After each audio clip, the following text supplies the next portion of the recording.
안녕하세요. 네, 반갑습니다. 오늘 이렇게 다른 분들도 이렇게 어떤 시행착오를 겪으면서 자기의 길을 찾아가신 이야기들을 해주고 계신데, 저도 저의 경험에 빗대어서 이 취향에 대한 이야기를 좀 해드릴게요. 제가 넘겨야 되는군요. 네. 여러분, 이렇게 주말에 여기까지 오시고 진짜 열심히 살고 계신 것 같아요. 네. 저도 사실 되게 열심히 살고 있는데요. 저는 좀 항상 어떤 꿈이 되게 명확했던 사람이었어요. 사실 뭐 지금도 조금 그런 편이긴 하지만, 그래서 학창 시절부터 되게 나는 뭔가 이런 게 될 거야 하고 엄청 그걸 향해서 막 이렇게 빌드업을 하는 그런 사람이었는데, 그게 좀 무너졌던 적이 이제 한 번 있었어요. 좀 크게. 그게 언제였냐면 딱 여기 30살 때였습니다. 저는 이제 디자인을 되게 좋아해서 디자이너가 되고 싶어서 이제 미래를 갖고 당연히 이제 회사에서 이제 일도 좀 하고 뭐 지원 사업도 받고 나중에는 이제 박사과정까지 이제 들어갔는데 그야말로 좀 그래도 꽤 열심히 이제 했어요. 제가 이제 글로벌 디자이너를 꿈꾸면서 그래도 이제 디자인이면 또 유럽이잖아. 그래서 스웨덴까지 가서 석사를 또 이제 합니다. 그래서 막 근데 진짜 재밌게 이제 했어요. 정말 열심히 이렇게 하면서 이렇게 졸업 작품도 이렇게 하고 이렇게 친구들이랑 전시도 하고 하는데 2년을 그렇게 열심히 달려갔는데 이렇게 딱 그 어떤 막바지에 다가가서 드는 생각이 이거 약간 아닐 수도 있겠다라는 생각이 드는 거예요. 근데 그 이유가 뭐였냐면 제가 만드는 것들이 이 세상에 정말 필요한가? 라는 거. 그 다음에 내가 그냥 예쁜 쓰레기만 만들고 있나? 라는 그런 생각이 들면서 이게 나는 재밌었어요. 왜냐면 정말 밥을 굶고 밤을 새고 이렇게 해도 약간 이 도파민이 막 이렇게 돌면서 힘들다는 생각이 안 들 정도로 너무 몰입하고 했었는데 그게 어느 순간에는 그냥 나를 위한 나만을 위한 자기만족이라는 거에 이제 딱 이제 깨닫게 된 거죠. 그러니까 그 디자인이라는 일이 나는 재미있었지만 결국 나라는 사람이 잘 할 수 있었던 어떤 일은 좀 아니었던 것 같아요. 그래서 이제 석사 졸업을 앞두고 이거 좀 아닌 것 같은데 라는 되게 강렬한 어떤 깨달음을 이제 얻은 거죠. 사실 석사 졸업을 앞두고 해서는 안 되는 질문인 것 같기는 해요. 네, 그렇게 이것까지 오는데 그렇게 10년이 걸렸습니다.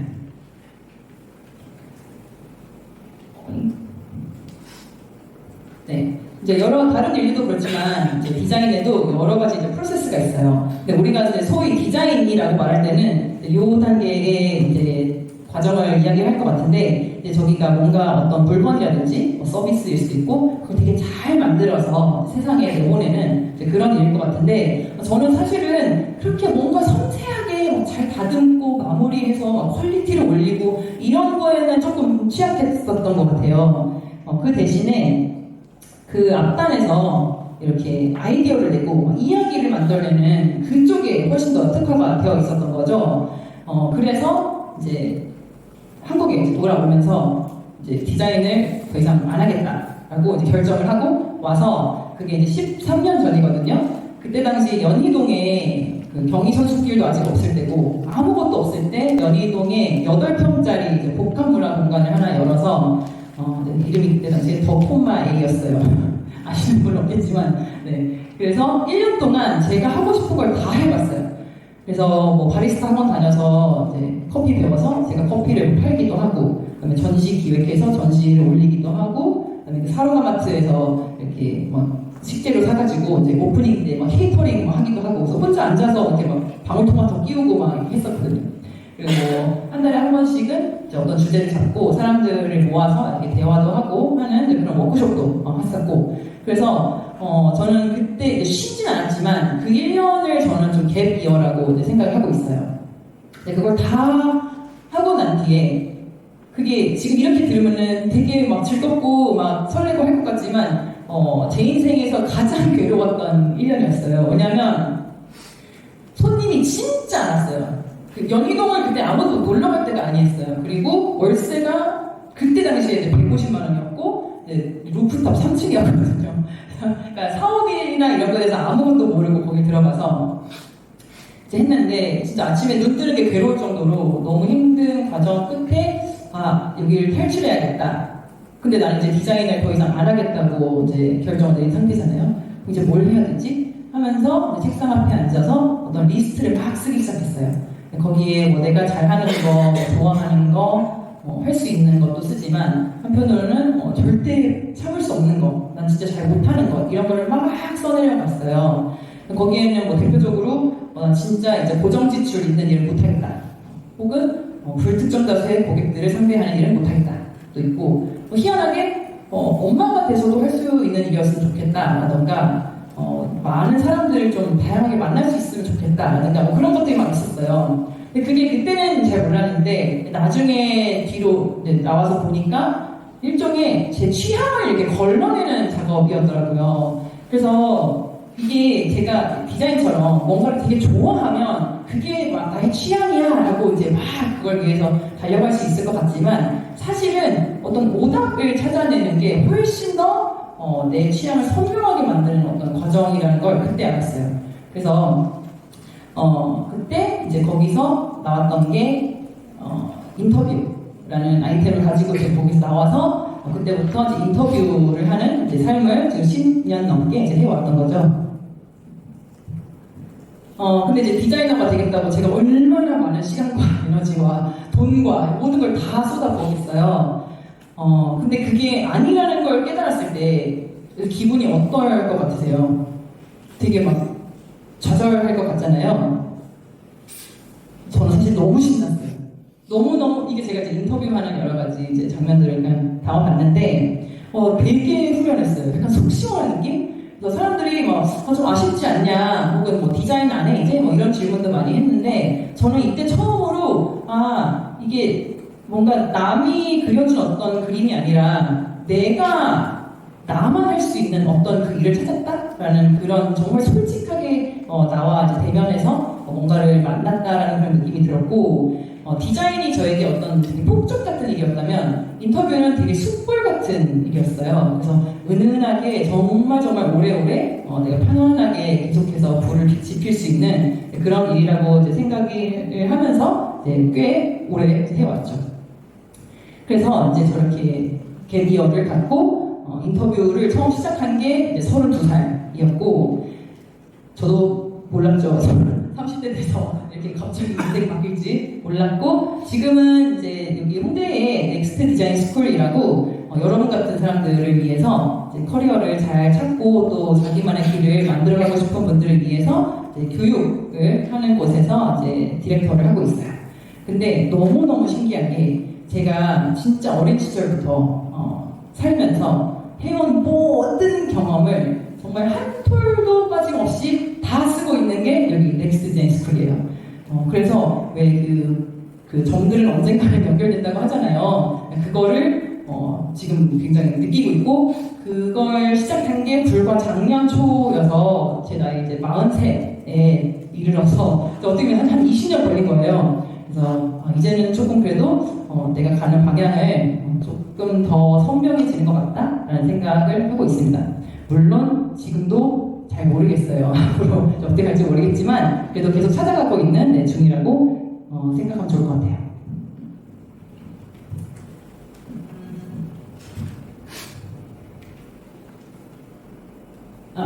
네. 네, 아무튼 그래서 뭘 좋아하는지 안다면 일단은 저보다는 좀 덜 헤매실 수 있을 것 같고 그게 바로 이제 취향의 힘이라는 얘기를 이제 오늘 좀 전달드리고자 합니다.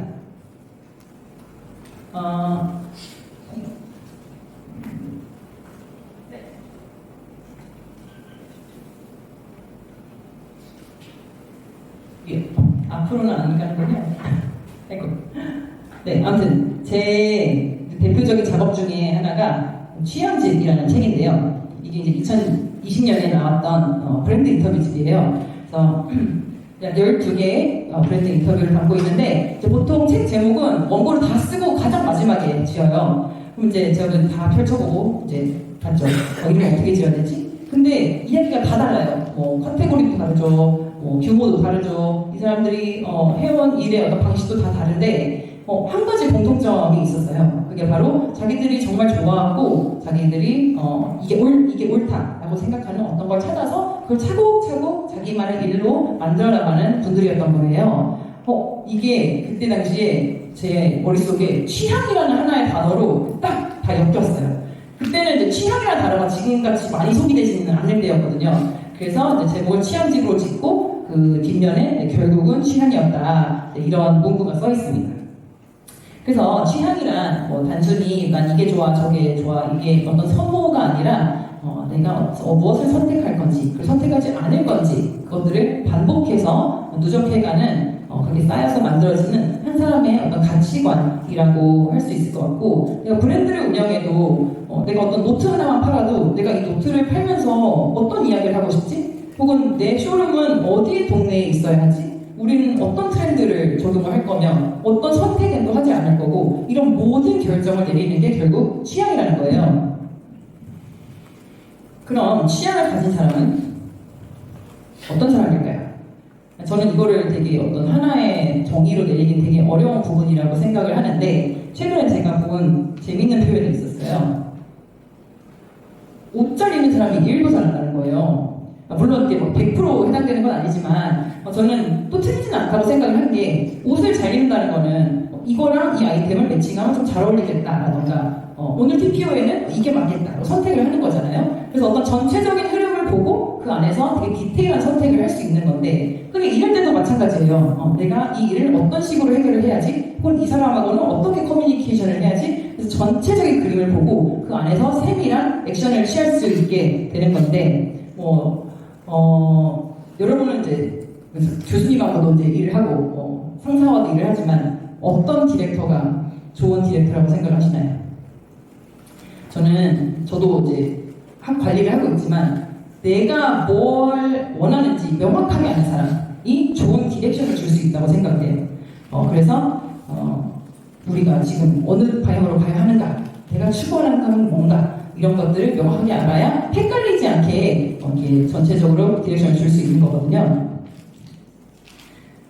그래서 취향을 먼저 갖고 싶다면 먼저 내가 어떤 취향을 가졌는지 파악을 하는 것도 중요하지만 그거를 행동으로 옮겨서 그게 결국 나의 삶에 녹아들고 내 삶으로 만들어지는 게 정말 중요합니다.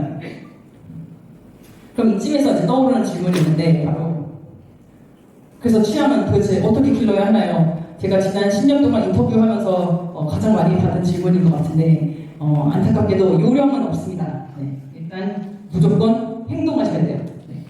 우리가 어떤 브랜드를 이제 인식을 할 때 떠올리는 어떤 이미지가 있죠. 그러면 이 브랜드들은 그걸 만들어내기 위해서 그거에 부합하는 상품을 계속해서 개발하고 또 캠페인을 만들어서 계속 노출시키고 또 무한 반복해서 우리가 나이키는 이런 브랜드야, 애플은 이런 브랜드야 라는 게 머릿속에 세뇌되도록 하는 게 그런 거예요. 그래서 결국은 행동을 해야 돼요. 이런 어떤 말이나 이런 생각은 사실은 실제가 아니에요. 말은 얼마든지 할 수 있죠. 하지만 행동을 해서 이걸 내 것으로 만들어야 그게 나의 취향이 되고 내 삶이 되는 겁니다. 그러면 여기에서 한 가지 질문을 또 드리면 여러분은 좀 취향이 뚜렷한 편이라고 생각을 하시나요? 여러분이 지금 입고 있는 그 옷이나 어제 자기 전에 봤던 영상이나 이런 거 정말 순수하게 자기만의 취향으로 선택을 한 걸까요? 아니죠. 네. 요즘엔 사실 취향도 추천을 많이 받아요. 그래서 인스타그램 켜면은 어떤 책 추천해줘, 넷플릭스에서는 또 영화 추천해줘. 그래서 이게 너무 스크린 너머로 계속해서 제공을 받기 때문에 이게 내 것이라고 착각을 하기 쉬워지는 것 같아요. 근데 취향은 직접 헤매본 사람만 가질 수 있습니다. 그래서 많이 해보고 또 실망도 해보고 그렇게 돌아다녀야 이제 알 수 있어요. 그렇게 켜켜이 쌓이는 게 바로 취향이죠. 오늘 이게 아무튼 그렇게 써야 하는 건데 제가 가장 드리고 싶은 말은 움직이시라는 거예요. 여러분 많이 헤매셔야 되고 우리 왜 초등학생들 많이 놀아야 돼요 하잖아요. 근데 정말 대학생들이야말로 정말 많이 놀아야 한다고 생각을 하고요. 지금 가장 젊은 나이잖아요.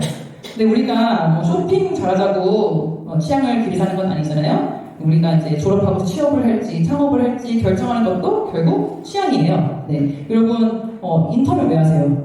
그거 다 내가 어떤 일을 잘할지, 어떤 일을 좋아할지 그 영점 조준을 하기 위해서 쌓아가는 어떤 경력이거든요.